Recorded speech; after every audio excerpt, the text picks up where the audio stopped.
우리를 하나님이 회복시킬 때 언제나 하나님이 원래 만드셨던, 원래 디자인했던 그 원형으로 우리를 회복시켜 주시기를 원하십니다.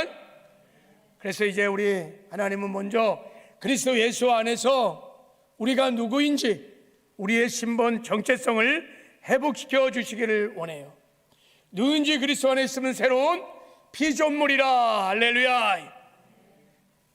예수 그리스도 안에 새로운 피조물이 우리의 정체성인데, 하나님의 새로운 피조물이 누구인지, 이 피조물의 정체성이 무엇인지를 우리가 깨닫고 회복되어지기를 원하십니다. 그래서 우리가 이제 회복 시리즈 설교를 했는데, 자, 새로운 피조물은 어떤 존재인가? 우리는 누구인가? 자, 우리 한번 읽어보겠습니다. 자, 우리는 누구인가? 시작. 나는 하나님의 아들, 장자입니다. 나는 주님의 신부입니다. 나는 하나님의 군대입니다. 나는 하나님의 할렐루야. 여러분, 이 땅에 살아가는 동안에 이 장자의 영성으로, 그리고 신부의 영성으로, 군사의 영성으로, 우리가 하나님의 가족이라고 하는 이 공동체 영성으로 사시기를 바랍니다. 그럼 반드시 이기는 승리의 삶을 살게 될 줄 믿습니다. 자, 오늘은 다섯 번째로 이제 마지막 새로운 피조물은 어떤 존재인가? 자, 나는 누구인가? 자, 시작. 나는 그리스도의입니다. 나는 그리스도인입니다. 이게 우리가 회복해야 할 중요한 신분이요, 우리의 정체성입니다. 알렉산더 대왕이 한참 전쟁 중일 때 탈영병이 잡혀왔어요. 아니, 그 알렉산더 군대가 여러분 막강한 군대인데 탈영병이 생기다니, 알렉산더 대왕이 좀 수치스럽기도 하고 좀 충격도 받고 궁금하기도 해서 탈영병을 직접 불러오라 그랬어요. 그래서 어미 꾸짖는 중에 물었대요. 내 이름이 뭐냐 그랬더니, 예, 저는 알렉산더입니다. 알렉산더, 버럭 알렉산더 대왕이 화를 내면서 내 이름을 바꾸든지 내 행동을 바꾸거라, 그렇게 말을 했대요. 알렉산더 이름에 걸맞는 행동을 하라, 아니면 이름을 바꾸라는 거예요. 우리는 그리스도인이십니다. 우리는 그리스도인입니다. 내 이름을 바꾸든지 아니면 그리스도인답게, 그리스도인 걸맞게 살으라는 것이에요. 오늘 말씀을 듣는 가운데 내가 진짜 그리스도인인가, 나는 지금 그리스도의 이름에 걸맞는 삶을 살고 있는지 한번 우리 신앙을 한번 점검해보고 성찰해보고 진짜 그리스도인으로 거듭나는 은혜가 있기를 주님의 이름으로 축복합니다. 성경에는 그리스도인이라고 말이 세 군데 나와요. 오늘 본문에 안디옥 교회에서 처음으로 그리스도인이라는 말이 나옵니다. 스데반이 죽은 이후에 예루살렘의 성도들이 막 흩어져서 복음을 막 사방에 증거하기 시작했어요. 안디옥까지 복음이 증거되었어요. 안디옥에 복음이 증거되면서 믿는 사람이 막 일어나면서 교회가 자연스럽게 세워졌어요. 그래서 예루살렘 교회 사도들이 바나바를 파송했어요. 안디옥 교회 담임으로 파송했어요. 그때 바나바가 가서 이제 저 다소에 있는 사도 바울을 불러다가 함께 예수를 믿는 성도들을 양육을 하기 시작했어요. 1년 동안 제자 훈련을 시켰어요. 그렇게 1년 동안 제자 훈련을 하고 나니까 놀라운 열매가 일어나기 시작했어요. 생기기 시작했어요. 자, 그 열매가 어떤 열매냐면, 자, 우리 26절을 자 같이 한번 읽어보겠습니다. 26절 시작. 만남에 안디옥에 데리고 와서 둘이 교회에 1년간 모여 있어 큰 무리를 가르치고 제자들이 안디옥에서 비로소 그리스도인이라 일컬음을 받게 되었도다. 비로소 그리스도인이라 일컬음을 받았다. 믿지 않는 사람들이요, 그 안디옥 교회 믿는 성도들을 향해서 그리스도인이라 비로소 부르기 시작했다는 거예요. 그러니까 이 그리스도인이라고 하는 이름은 교회 내부에서 나온 이름이 아니었던 거예요.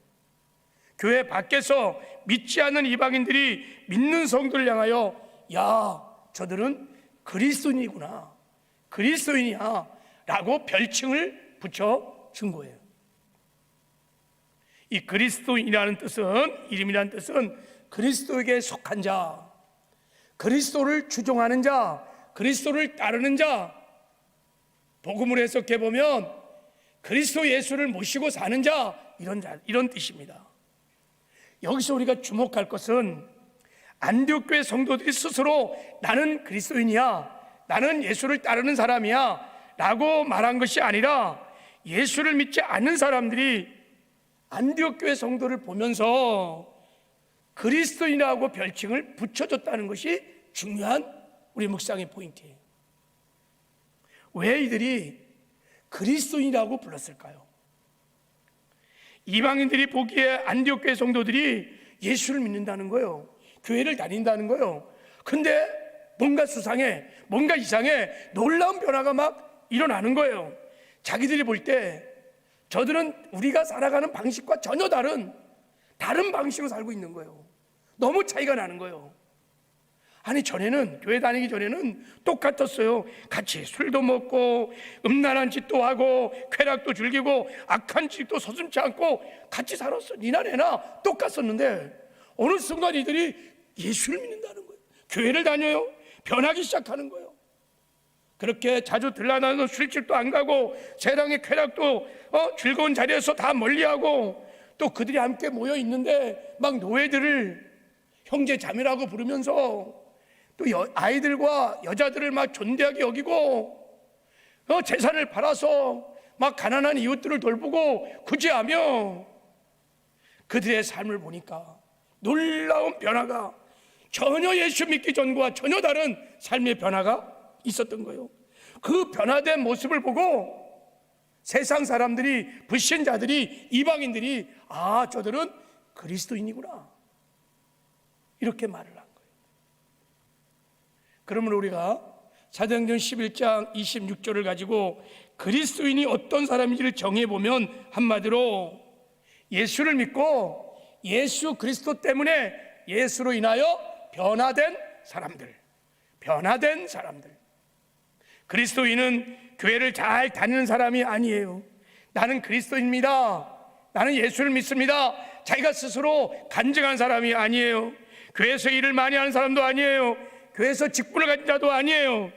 야, 정말 바뀌었네, 정말 변했어, 정말 예수를 닮았구나, 이런 칭찬을 믿지 않는 불신자들로부터 듣는 사람들이 바로 그리스도인인 것입니다. 우리 한번 이제 이 본문의 말씀을 가지고 한번 스스로 한번 질문해 보는 거예요. 나는 그리스도인인가? 나는 예수를 믿고 변화된 사람인가? 당신은 그리스도인이십니까? 여러분 스스로 한번 마음으로 답해 보시기 바랍니다. 나는 그리스도인인가? 나는 예수를 믿고 정말 변화된 삶을 살 수 있는가? 예, 목사님, 떳떳하고 당당하게 나는 그리스도인입니다, 나는 예수를 믿고 변화된 삶을 살고 있습니다, 이런 대답이 있기를 주님의 이름으로 축복합니다. 근데 여러분, 내가 이렇게 고백할 뿐만 아니라 사실은 이 고백은요, 내 주변에 있는 사람들, 가깝게 있는 가족들이 인정해 주어야 돼요. 무디가 이런 말을 했어요. 당신의 구원은 당신의 가족에게 물어보라 그랬어요. 가족이 가장 잘 안다는 거예요. 진짜인지 가짜인지, 진짜 그리스도인인지 가짜 그리스도인지 가족이 잘 안다는 거예요. 여보, 나 그리스도인 같아요? 애들아, 엄마 아빠가 정말 그리스도인 같으니? 옆 사람에게 물어보는 거예요. 내가 정말 그리스도인 같습니까? 이게 진정한 평가입니다. 그리스도인이 신분은 내가 스스로 간증하여 얻는 것이 아닙니다. 다른 사람이 인정해 주는 신분이요, 정체성인 겁니다. 그래서요, 눈에 보이는 증거가, 열매가, 변화된 삶이 있어야 되는 것이죠. 여러분, 우리가 예수를요 제대로 믿으면, 예수를 잘 믿으면 반드시 변화가 일어납니다. 그리스도인이라 우리가 칭찬을 받을 수 있습니다. 왜요? 예수를 믿는 게 무엇입니까? 예수를 믿는 게 무엇입니까? 우리가 예수를 믿는다는 것은 예수를 나의 구주, 나의 주인으로, 큐리오스, 왕으로 내 마음에 모셔드린 거예요. 영접한 겁니다. 그래서 왕이신 주인을 모시고 사는 거예요. 인생의 주인을 바꾼 거예요. 이제부터 내가 주인이 아니라 예수님이 내 인생의 주인인 거예요. 나의 크고 작은 모든 결정을 주님이 하시는 거예요. 예수 그리스도를 주인으로 모시고 사는 사람을 그리스도인이라고 하는 것입니다. 그러므로 여러분, 예수를 제대로 믿으면 반드시 변화가 일어나게 되어 있어요. 왕이신 예수님이 내 안에 들어오는 이상, 그분이 내 인생의 주인인 이상 변화되지 않을 수 없어요. 그것은 사실은 불가능한 것입니다. 내가 주인이신 예수님을 모시고 사는데 변화가 없다? 그것은 불가능한 일입니다. 있을 수가 없습니다. 어느 날 어떤 엄마가 아들 기숙사를 찾아갔어요. 기숙사 방에 들어가 보니까 충격을 받았어요. 기숙사 방 앞뒤 좌우로 그 야한 여자 사진들을 막 다 걸어놓은 거예요. 또 연예인 사진들을 막 거의 막 다 보일 정도로 그런 사진들을 막 걸어놨어요. 아니, 예수를 잘 믿었던 아들을 서울에 유학 보내가고 공부시키고 있는데 기숙사에 보니까 그 야한 사진들을 보면서 엄마가 충격을 받은 거예요. 그래갖고 아들도 만나지도 않고 그냥 실망스러워서 그냥 갖다 놓은 보따리만 놓고 내려왔어요. 그리고 아들 생일날이었어요. 엄마가 아들에게 선물을 하나 보냈습니다. 예수님이 십자가에서 못 박혀 피를 흘리는 사진을 하나 구해갖고 아들에게 선물을 보낸 거예요. 그리고 쪽지 하나 썼어요. 아들아, 부탁한다. 이 사진을 너의 기숙사의 벽에 붙여줬으면 고맙겠다. 엄마의 간곡한 부탁이다. 그래서 아들이요, 엄마가 생일 선물로 줬으니까 그래갖고 그 사진을요 벽에다 붙였어요. 근데 그 이후에 아들에게 놀라운 변화가 일어났어요. 그 벽에 있는 야한 여자들의 사진들을 다 떼어버렸어요. 엄마가 사진을 떼란 말 한마디 말도 안 했어요. 그래서 엄마가 물었어요. 아들아, 어찌하여 네가 벽에 붙였던 그런 사진들을 다 떼었니? 엄마, 제가 예수님 사진을 붙인 이후에요 도저히 그런 사진들을 같이 붙여놓을 수가 없었어요. 여러분, 방 안에 예수님 사진만 걸어놓아도 그런 사진들을 붙여놓을 수 없는 그런 양심을 그리스도인들은 갖고 있어요. 그게 거듭난 그리스도인들의 양심입니다. 하물며 살아계신 하나님이 내 마음에 오셔서 나와 함께 사시는데 악하고 더럽고 음란한 것들이 공존할 수 있을까요? 내가 은밀한 죄를 지속해서 반복해서 과연 질 수 있을까요? 그게 가능할까요? 그것은 불가능합니다. 불가능해요. 여러분, 에베소 5장 8절은 이렇게 말합니다. 자, 우리 한번 읽어볼까요? 자, 시작. 너희가 전에는 어둠이더니 이제는 주 안에서 빛이라. 빛의 자녀들처럼 행하라. 빛의 열매는 모든 착함과 의로움과 진실함에 있느니라 그랬어요. 자, 저기에서 중요한 게 전에는, 이제는 이런 단어예요. 전에는 어둠이었어요. 이제는 빛이야. 빛 같은 게 아니야. 그냥 빛이야. 그러니까 예수 믿기 전 네가 어둠이었지만 예수를 믿는 순간, 예수님이 내 안에 들어오는 순간 너는 빛이야. 예수 믿기 전과 예수 믿기 후가 확실히 달라졌다는 거예요. 인생의 BC와 AD가 확실히 구분됐다는 거예요. 전에는, 구원받기 전에는 어둠이었어요. 무슨 뜻입니까? 어두컴컴한 나이트클럽이 너무 좋아. 노래방에서 막 유행가가 뽑아내는 게 너무 편해. 영화관이 좋아. 내 집같이 온 것 같아. 모여서 막 뒷담화하고 수근수근하고 비판하고 정죄하는 건 너무 즐거워. 음란한 영화를 보고 음란한 말을 하는 거 너무 즐거워. 근데 교회 오면요 할 말이 없어. 불편해. 가시반석 앉는 것 같아. 교회 나오는 게 그렇게 싫어. 전에는 어둠이었어요. 근데요 이제는 빛이다. 밝은 것이 너무 좋아. 예수 믿고 나니까 교회가 너무 좋아. 세상 사람들과 어울리기보다 믿는 형제 자매들과 함께 어울리는 게 너무 좋아. 이제는 어두운 곳에 가는 것이 왠지 불편해. 마이크를 잡고 노래 한 곡 부르려면 왠지 마음이 불편해. 갈 수가 없어. 빛의 자녀가 어둠이 편한 것은 불가능해요. 빛의 자녀처럼 행동한 것이 편해요. 그래서 점점 변화되기 시작하는 거예요. 그리스도인들은 빛이에요. 빛의 자녀이기 때문에 반드시 변화가 일어나는 거예요. 내가 예수를 믿고 구원받은 후에 변화가 되지 않는 것은 불가능한 거예요. 그럼 내가 예수를 믿음에도 불구하고 내 삶에 변화가 없다. 누구도 지금까지 나한테 한번 야, 당신 예수 믿어? 그리스도인이네. 예수를 닮았어. 장로님, 권사님, 정말 장로님 같습니다. 권사님 같습니다. 예수를 정말 믿는군요. 그런 칭찬을 나는 한 번도 받아본 적이 없다. 나는 우리 아빠가 정말 예수 믿는 사람인 걸 믿어 라고 자녀들에게 한 번도 그런 칭찬을 받아본 적이 없다. 우리 한번 심각하게 고민해 봐야 돼요. 내 믿음을 정말 성찰해 봐야 돼요. 하나님이 사도 바울 통해서 우리에게 말씀하셨어요. 자, 한번 읽어보겠습니다. 너희 믿음 안에 있는가? 너 자신을 시험하고 너 자신을 확증하라. 예수 그리스도께서 너희 안에 계신 줄을 너희가 스스로 알지 못하느냐? 그렇지 않으면 너희는 버림받은 자니라. 내가 예수를 믿었는데, 그것도 10년, 20년, 막 30년까지 믿었는데 변화가 없는 이유는 이 말씀에 근거하면 두 가지 중에 하나예요. 하나는 생명이 없는 거예요. 예수를 안 믿는 거예요. 그냥 종교생활 하는 거예요. 아니면 예수를 믿어, 근데 생명력이 없어. 무슨 말입니까? 예수님을 주인으로 모시고 살지 않는 거예요. 예수는 믿긴 한데 내가 주인인 거예요. 내 멋대로 사는 거예요. 내 고집대로 사는 거예요. 내 욕심을 따라 사는 거예요. 육의 생각을 따라 그냥 사는 거예요.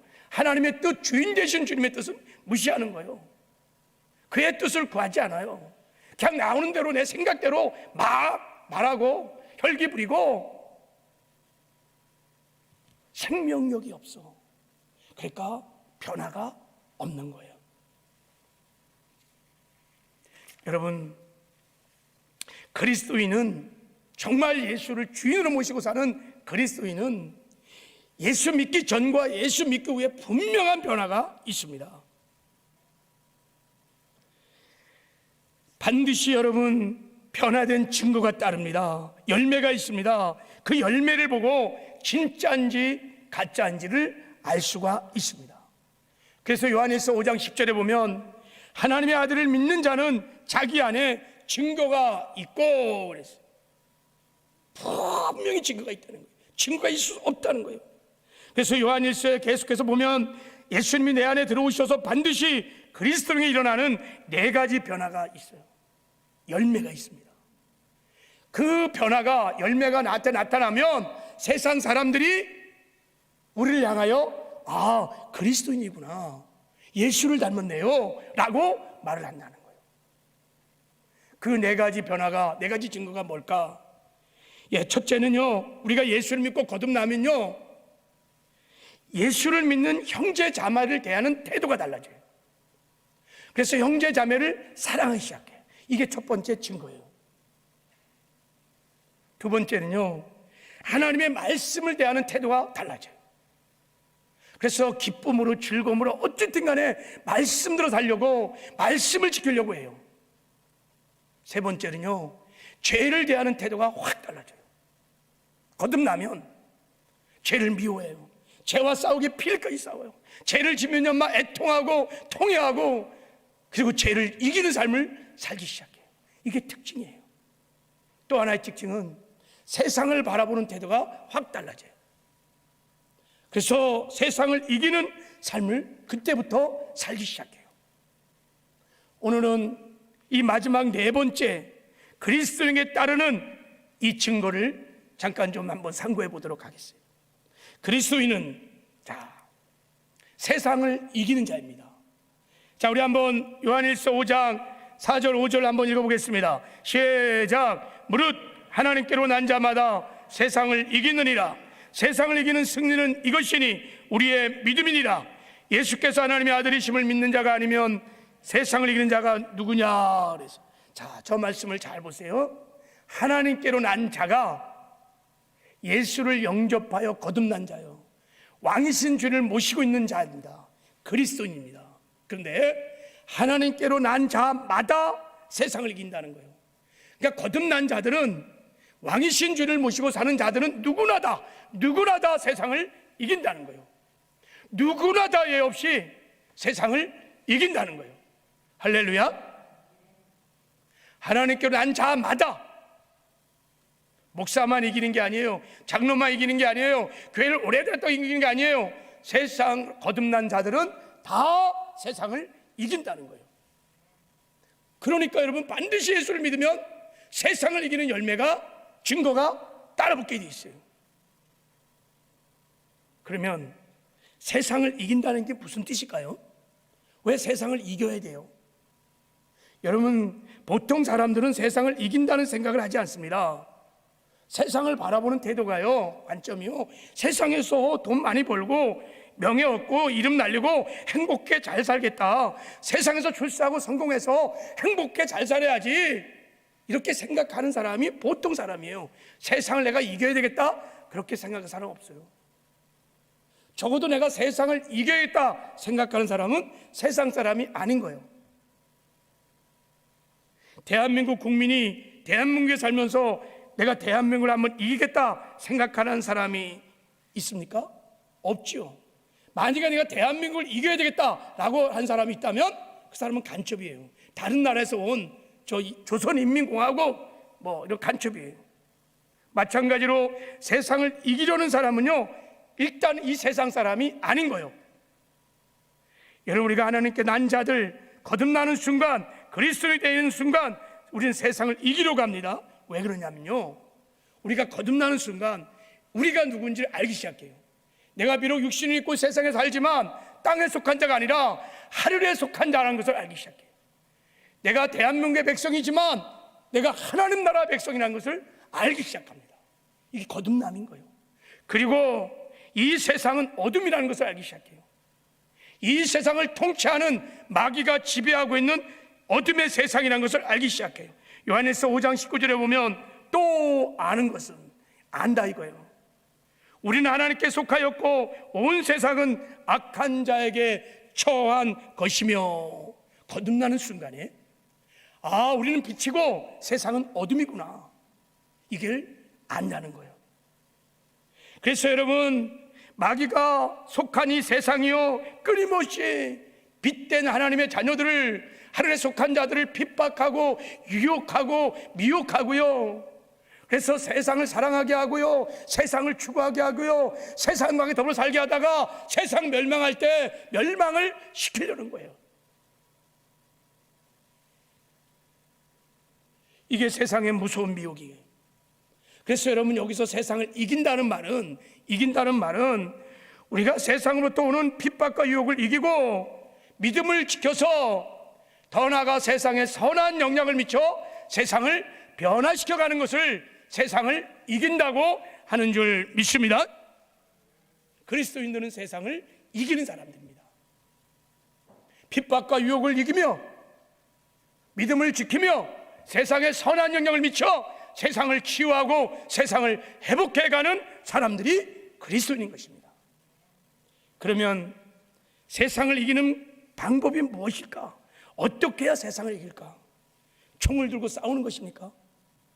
아니면 돈을 많이 벌어서 세상에 있는 부자들을 제압해버리는 거예요? 아니면 스펙을 많이 쌓아서 실력을 가져서 세상을 그냥 우리가 실력으로 그냥 눌러버리는 것입니까? 아니요. 이런 방법으로는 세상을 이길 수가 없습니다. 이런 방법으로는 세상의 유혹을 이길 수 없어요. 세상에서 믿음을 지킬 수 없어요. 세상에 선한 영향을 미치며 세상을 변화시킬 수가 없어요.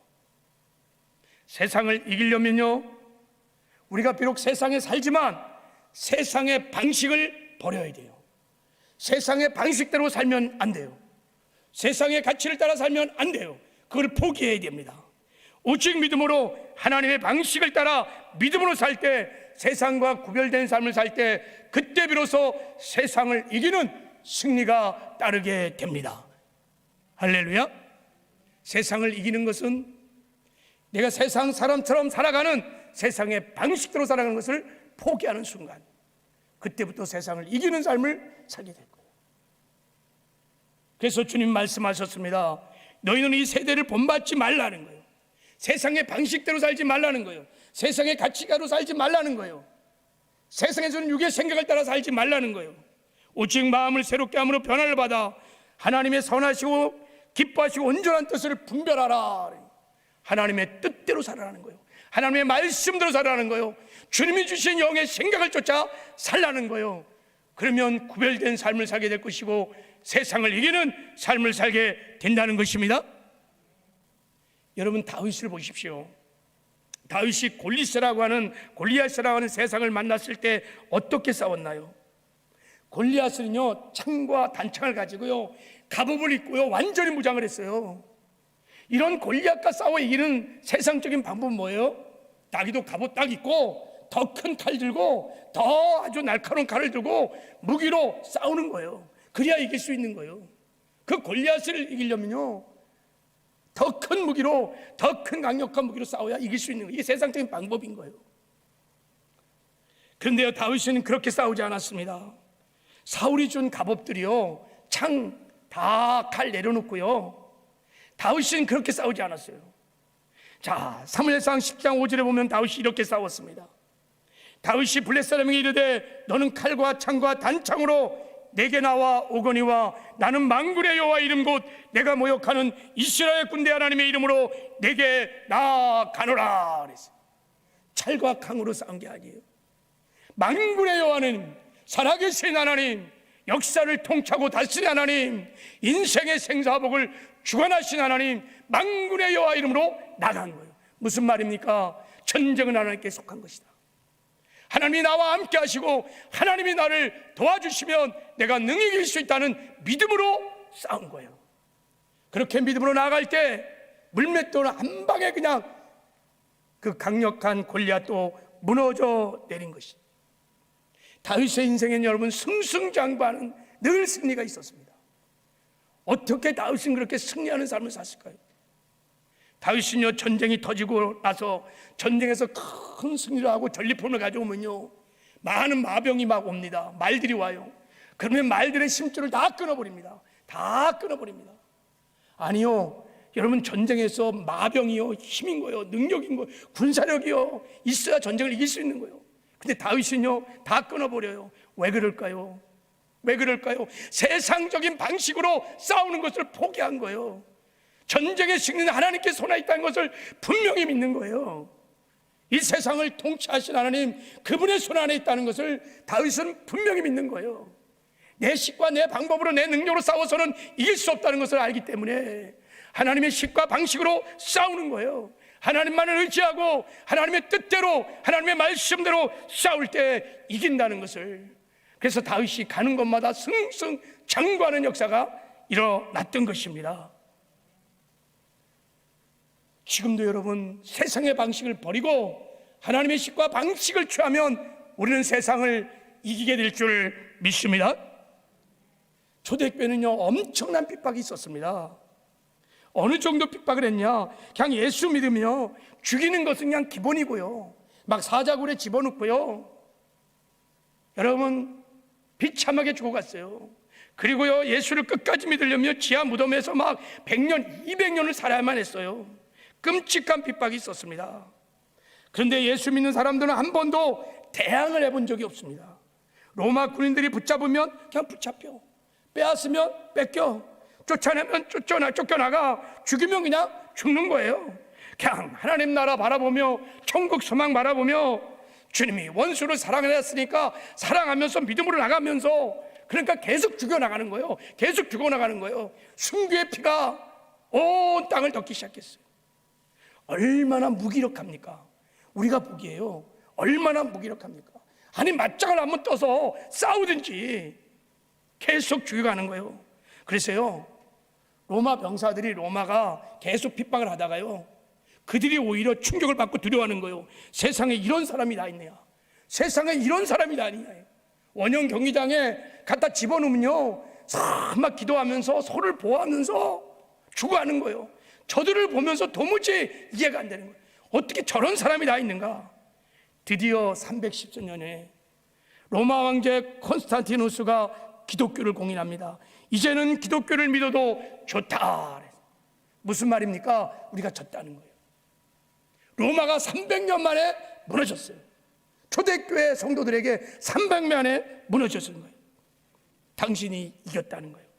어떻게 300년을 이길 수 있었을까요? 어떻게 로마 제국을 이길 수 있었을까요? 세상의 방식대로 싸우지 않았기 때문입니다. 세상의 방식을 다 내려놓고 왕이신 주님 바라보면서 주님의 뜻대로 하나님 나라의 식과 방식으로 살기로 선택하고 권리를 포기하고 대가를 지불하고 희생을 치르며 믿음으로 나아갈 때 여호와 니시의 승리가 있은 줄 믿습니다. 이게 우리가 세상을 이기는 방법이에요. 그리스도인들이. 엄두선 목사님이라고 감리교회 아주 유명한 영성을 가졌던 목사님이 계십니다. 그분이 좁은 길로 간 사람들이라는 책을 썼어요. 감리교 신학을 하신 분들은 다 필독서로 있는 책입니다.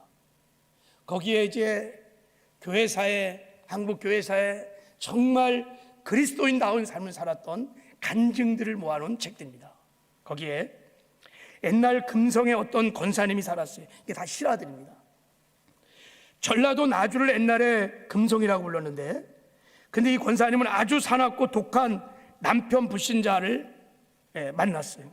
이 남편이 술만 먹으면요, 얼마나 핍박을 하고 모욕을 하는지. 술만 먹으면 주색이요. 그래갖고 그 권사님, 그 아내 되는 권사를 머리채를 딱 잡고요, 그냥 질질 끌고 그냥 온 동네 다니는 거야. 보라고. 자, 내가 왕이다. 막 끌고 다니는 거야. 그러면 아무 소리도 못하고 이 권사님은 끌려다니는 거야. 끌려다니는 거야. 그다가 이제 술이 깨쯤 되면 권사님이 여보 아파요. 그럼 놔주는 거야. 여보 아파요. 술이 다 깰 때까지 그냥 따라가. 어떤 때는 권사님이 길거리에 버려진 아이를 집에 데려다가 잘 키우다가 아이가 시름시름 앓다가 그만 죽어버렸어요. 권사님이 교회당에 나와서 하나님 앞에 회개를 하는 거예요. 하나님, 제가 사랑이 부족해서 이 아이를 죽였나 봅니다. 하나님, 저를 용서해달라고 금식하며 회개를. 옛날에는 5일장이 열렸어요. 5일장이 열리면 시장 입구에서, 옛날에는 뭐 전도지가 있었겠어요. 그러니까 입으로 전도를 하는데 이 권사님이요, 시장에 오는 사람들의 손을 꼭 잡고 예수 믿고 천국 가세요. 눈물이 글썽글썽 하면서 예수 믿고 천국 가세요. 예수 믿고 천국 가세요. 그러면 신기한 일이 벌어지는 거예요. 깡패도 술주정꾼도 미친 사람들도 그 앞에서 어린아이처럼 그냥 네 그러는 거예요. 어느 날 눈보라가 몹시 몰아치는 겨울날 목사님께서 권사님을 불렀어요. 목사님이 부르면 언제나 나가는 거예요. 그래서 권사님 신방 갑시다 그러니까 그 눈보라를 듣고 산을 넘어 다른 동네 신방을 갔어요. 아프다는 소식을 듣고 목사님이 신방 갈 때 권사님을 데려간 거죠. 가서 보니까 정말 찢어지게 속된 말로 가난한 거예요. 어떻게 이럴 수 있을까? 엄동설안에 호리불에 방바닥은 장작을 피우지 않아서 차갑고 병들어 누워있는 신방을 하고 돌아왔어요. 자, 돌아왔는데 권사님이 잠이 안 오는 거예요. 잠이 안 오는 거예요. 권사님에게는 버섯이 2개가 있었대요. 버섯. 좋은 버섯은 주일날 하나님 만나러 갈 때 씻는 버섯이고, 좀 허물이 있는 좀 너덜너덜한 버섯은 평상시에 씻는 버섯인데, 이 신방을 마치고 돌아온 권사님이 좋은 버섯 그 주일날 교회 갈 때 씻는 그 버섯을 다 가지고 자기가 입던 이불 다 돌돌돌 싸갖고 그 산을 넘어 그 동네에 또 바로 신방을 간 거예요. 그래갖고 그것을 다 돌아주고 그 눈보라를 뚫고 다시 돌아왔어요. 자, 중요한 것은 이것입니다.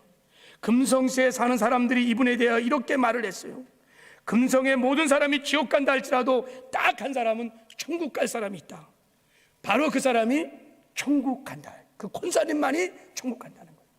여러분, 본인이 나 천국 간다 이렇게 말한 거 아니에요. 교회가 이 권사님은 반드시 천국 갈 거야 라고 말한 게 아니에요. 예수를 전혀 모르는 사람이, 교회를 다니지 않은 사람이, 신앙도 모르는 사람이, 천국이 있는지 잘 모르는 사람이 권사님 보니까 진짜 천국이 있는 것 같아. 권사님은 꼭 천국 간다는 거예요. 그렇게 인정해 준 거예요. 그 이유가 뭡니까? 세상 방식으로 살지 않기 때문에. 이 권사님이 세상을 이기는 방법이에요. 이분을 통해서 하나님의 영광이 나타난 거예요. 그래서 많은 사람이 그 영광을 보고 하나님께로 돌아오는 놀라운 구원의 역사가 있었던 것입니다. 여러분, 우리 그리스도인들은 비록 세상에 살지만 세상의 방식을 다 내려놓고 세상과 구별된 삶을 사는 자들인 거예요. 세상과 대조적인 삶을 사는 사람들이 그리스도인인 것입니다. 그럴 때 놀라운 변화가 일어나는 것입니다. 여러분, 그럼 우리가 이 세상에 살면서, 이 타락한 세상에 육신을 살고 살면서 어떻게 세상의 방식을 버리고 하나님의 방식을 따라 구별된 삶을 살 수 있을까? 여러분, 우리 힘으로 누구는 안 돼요. 내 힘과 능력으로는 절대 안 돼요. 우리는 그렇게 살 수 없습니다. 여러분이 인정하고 저도 인정해요. 우리 지나온 삶을 보면요, 그렇게 살 수 없어요. 근데요, 어떻게 우리가 세상을 이기는 삶을 살 수 있을까? 성경은 이렇게 말해요. 길이 하나 있습니다. 자, 우리 4절을 같이 한번 읽겠습니다. 시작. 무릇 하나님께 난 자마다 세상을 이기니라. 세상을 이기는 승리는 이것이니 우리의 믿음이니라. 할렐루야. 오직 믿음으로 이긴다는 거예요.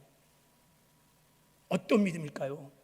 하나님의 아들을 믿는 믿음. 그 믿음이 세상을 이긴다는 거예요. 그 믿음으로 살면 세상의 식과 방식과 처세들과 가치를 따라 살지 아니하고 하나님의 말씀의 뜻을 따라 산다는 거예요. 그럼 저 믿음이 어떤 믿음일까요? 저 믿음이요, 갈라디아서 2장 20절에 나왔습니다. 내가 그리스도와 함께 십자가에 못 박혀 죽었나니 그런즉 이제 내가 산 것 아니요 내 안에 오직 그리스도가 사시는 것이니라. 내가 육체 가운데 사는 것은 나를 사랑하사 나를 위하여 자기 몸을 버리신 하나님의 아들을 믿는 믿음 안에서 사는 것이니라 그랬어요. 이 믿음입니다. 내 안에 오직 그리스도가 사신다는 믿음. 내가 예수를 믿는다는 것은 예수님을 나의 주인으로 영접한 거예요. 왕이신 주님을 모시고 사는 거예요. 내가 종교의 교리를 믿는 게 아닙니다. 우리가 예수를 믿는 것은, 우리가 예수를 믿을 때 주님을 영접하는 순간 주님께서 주의 성령으로 실제로 우리 안에 오셔서 우리와 함께 사십니다. 임마누엘을 믿는 거예요. 이것이 정말 믿어지면 그때부터요, 주님을 바라보기 시작하는 거예요. 어떤 상황, 어떤 면에서도 주님을 바라보는 거예요. 믿으며 주의 온전케 하신 예수 그리스도를 바라보라는 거예요. 기도로, 찬송으로, 예배로, 말씀으로 주님을 바라보는 믿음, 이게 세상을 이기는 승리하는 믿음인 것입니다. 그리고 우리가 주님을 바라볼 때 여러분, 육의 생각들, 세상의 방식들, 나의 고집들, 욕심들을 과감하게 내려놓는 거예요. 버리는 거예요. 그리고 주님의 생각을, 주님의 말씀을 선택하는 것입니다. 그리고 선택하여 대가를 지불하고 권리를 포기하고 이 세상에 따를지라도 순종하고 나아갈 때 승리하는 삶을 살게 될 줄을 믿습니다. 이게 우리가 이기는 방법인 거예요. 근데 여러분, 나의 육의 생각을 버리고 영의 생각을 선택할 때 내가 힘이 없으면요, 선택을 못해요. 늘 우리는 욕심에 사로잡혀서 내 이기적인 생각들을 선택하기 너무 쉬워요. 세상의 방식과 식을 선택하기 너무 쉬워요. 그래서 내가 힘이 있어야 돼요. 속사람이 강건해야 돼요. 그래서 성령 충만하셔야 돼요. 성령 충만해서 속사람이 강건하면 언제나 주님의 생각을 선택해요. 주의 말씀을 선택합니다. 그리고 순종하고 나갈 때 승리하는 삶을 살게 되는 줄 믿습니다. 이런 요한일세의 승리가 우리 모두에게 있기를 주님의 이름으로 축복합니다.